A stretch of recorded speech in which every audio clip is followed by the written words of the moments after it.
We're talking about posture today. I'm sure it is something that sometimes I'm not very much concerned about it or particularly conscious of it. And funny thing is, there is seemingly no perfect posture. Exactly, because at some point we've been less unconscious of how we sit, how we stand, how we walk most of the time. But it has been discovered that when we're less conscious of it, we can tilt to the extremes of how we sit, how we stand, how we walk also. And I feel like this is more of a problem for people with remote jobs where they have to handle their systems, have to work with a very wide screen, and then, yes, the comfort of your chairs too. It actually, goes a very long way. Yes.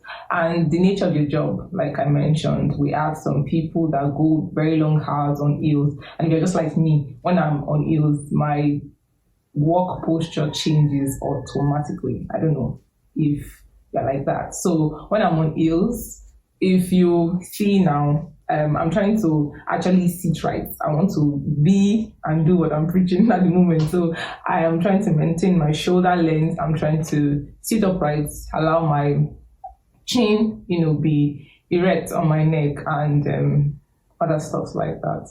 So bad posture is when you are tilting to the extremes of your body, you are exerting certain weights on different parts of your body. Beautiful thing about knowing what to do is that it cuts negative cycles, in that good posture helps you to reduce fatigue, it helps you to maintain self-confidence, it helps you to maintain a good body stance and how you think about your body too. Exactly. This reminds me of when I used to be in secondary school, and I almost hated one of my teachers for this. And she would always come to the assembly because I was so tall. I think I was the tallest in my class. And then I stand at the back. I was always the last, if not second to the last. So she would come and I would just notice she's eating me behind my back and she's trying to make me stand even and all of that. And I'm like, don't you have something else to do? But actually, I think it paid off, because when I'm stressed, even sometimes now when I'm stressed, I tend to slouch, I sit in, tend all the weight to my body. So it is actually a bad posture. So to the good postures, how do you know when you are doing it right? How do you know when you're standing straight, you're sitting well, you're walking well? In fact, I learned that a bad posture can interpret to having low or no self-confidence in yourself. It interprets to you not knowing what you are doing at that point, especially in interviews or where you have to talk or do a session or interact with people of bright minds. People say that your sitting posture speaks a lot about your mind. One of the bad postures that I got affected with was kyphosis. This is a condition where you roll in your spine into your body. Yes, you are sitting this way. So this is kyphosis. I'm beating myself up on the example. I know I don't look pretty.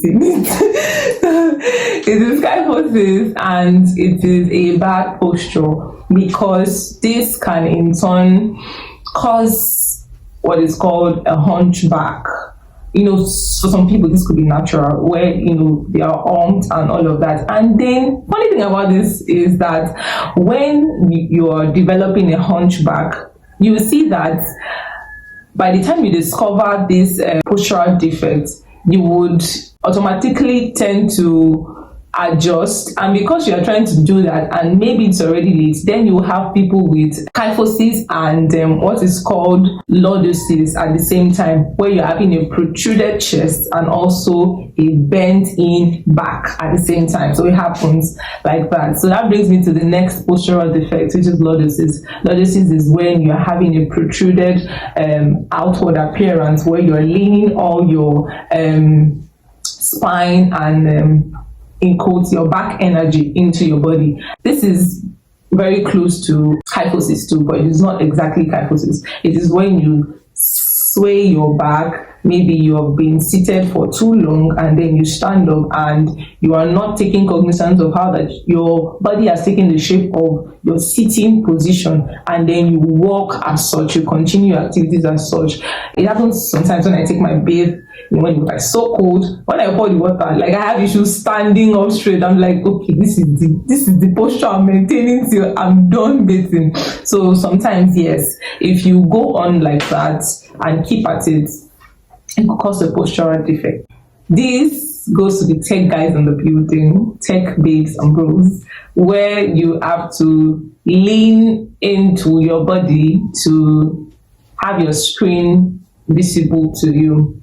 For some people, they use the rolling chairs, some use plastic chairs, some use the wooden chairs, and the distance from the table to the chair when they try to adjust it might not just be the right one they want. So most times they have to lean in on their body and look forward into the camera, look forward into their workspace where they have a laptop or their widescreen. It affects them the most, not all of them, but some of them, and then people with other kind of occupations. So yes, tech bros and tech babes in the building, we need to take note of this. You could have tendencies of having a forward head while working and even while walking. So that's the postural defect that you need to take note of.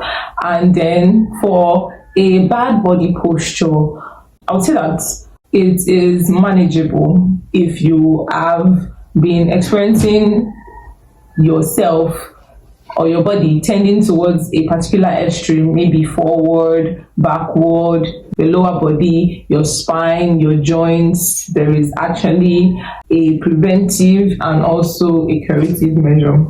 So the curative measures of a bad body posture, number one is change your workstation, change your workspace. You know when you're not comfortable sitting on that chair, leaning forward, leaning backward, tilting sideways, and a host of other things you do. So you need to change your workspace. You need to adjust your table. You need to adjust your chair, your lighting, your positioning with your camera, with your laptop, with your deck, and a whole lot of other things. Change your chair and the way you sit. This is tempting, especially when you are tired. You just want to take that position that you think best fits, not for you, but for the nature of the work you are doing. Well, I know that can be very enticing, but you need to really pay attention to how your body works. Change the position in which you look at your phone. This one, even the girl behind the camera knows.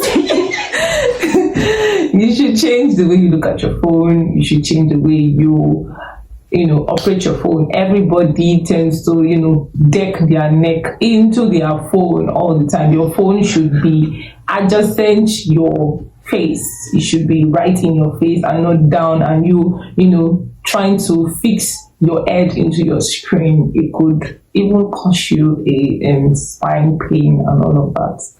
Tech bro, buy a new mattress. Yes, and you can afford it. Buy a new mattress. Use a pillow even when you are sitting. Use a pillow when you are lying down. Buy a new mattress. There are orthopedic mattresses, yes, that can help you to properly shape your body in case you feel pain, in case you feel a postural defect. So there are mattresses for different body types. You don't want to buy a mattress that's too soft and you are literally feeling your body on the floor. Then instead of opting for heels, you can wear a more comfortable wear like your canvas and your flats. I'm telling you this, but I don't know if I'll be able to adopt it because I love my heels so much. I like the way I walk in my heels. So yes, I can maintain my body posture in my heels. So you're not me, I'm not you. Do what works for you. So, but yeah, if you're a lady and you can feel your body tilting to an extreme, please opt for something more comfy, something more supportive, like a flat or a canvas or a sneakers, whatever rocks your boat. Also, breathe more deeply. I have noticed that the bad posture of kyphosis presses in your back into your thoracic vertebrae, which is your chest. So it's makes breathing even less comfortable for someone with a postural defect of kyphosis. So please breathe in deeply. It helps your body to stand upright and to help you fixate your body in the right position. Very importantly, pay attention to how you walk. How you walk actually is a dysfunctional body posture if you're not taking proper cognizance of it. Even how you go about your daily activities, washing, bathing, picking up things, picking up and lifting heavy materials can also cause a dysfunctional posture. The last thing here on my list is know when to seek medical advice. Know when to visit your doctor, especially when pain is getting involved. You're starting to feel some certain kind of way. You're feeling pain in your joints, you're feeling pains in your muscles, you feel your body adjusting to a particular kind of posture that is quite uncomfortable. Please know when to visit a clinic or a medical personnel. So guys, I've said a lot about our posture, and I believe that you are really going to pay attention to how you go about your daily activities, how you talk to people, how you push yourself to be confident, how you work, how you go about your daily activities also. Most postural problems can be solved by being conscious of your habits, the things you do, how you do them, and in turn can affect how you see yourself, the implications to how you see yourself in relation to your bad body postures. So I believe that you've learned a lot and your notepads are full. I'm going to see you next week. Have a very great day.